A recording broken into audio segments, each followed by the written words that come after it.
អត្ថប្រយោជន៍ពីការដាំបាយដាក់ទឹកខ្មេះនិងដាក់ប្រេងល្ងការដាំបាយដាក់ទឹកខ្មេះបន្តិចចូលទៅក្នុងអង្ករមុននឹងដាំផ្ដល់ផលប្រយោជន៍យ៉ាងច្រើនដូចជាទី1ធ្វើឲ្យបាយសនិងរលោងស្អាត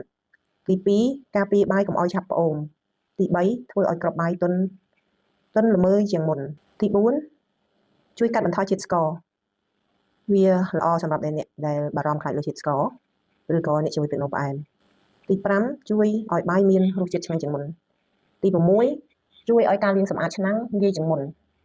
វាមិនសូវជាប់ស្អិតនឹងឆ្នាំងទី7ជួយកម្ចាត់ក្លិនមិនល្អរបស់អង្ករចាស់អង្ករដែលយើងទុក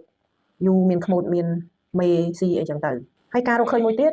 ការបន្ថែមប្រេងល្ងបន្តិចទៅក្នុងអង្ករមុននឹងចម្អិនបាយវាធ្វើឲ្យមានក្លិនឈ្ងុយក្លិនល្ងខ្លាំងគ្រាប់បាយមិនស្អិតជាប់គ្នាគ្រាប់បាយរលោងស្អាតវាស័ក្តិសមបំផុតសម្រាប់ធ្វើបាយឆាឬការពារបាយកុំឲ្យពុះហៀជាទូទៅបើយើងដាំបាយអង្កររៀងទន់អង្ករពេលដែលដាំទៅគឺបាយច្រើនតែពុះផលហៀមក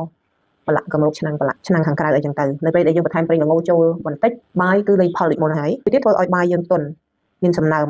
ទោះបីយើងទុកបាយដល់ត្រជាក់កកក៏ដោយក៏បាយហ្នឹងមិនកករឹងដូចជាបាយដែលយើងមិនបានបន្ថែមប្រេងល្ងដែរសូមកុំភ្លេចតាមសាកល្បងទាំងអស់គ្នាហើយបានផលយ៉ាងណានោះសូមខមមិនខាងក្រោមវីដេអូប្រាប់ admin ផងណាអរគុណជួបគ្នាវីដេអូក្រោយ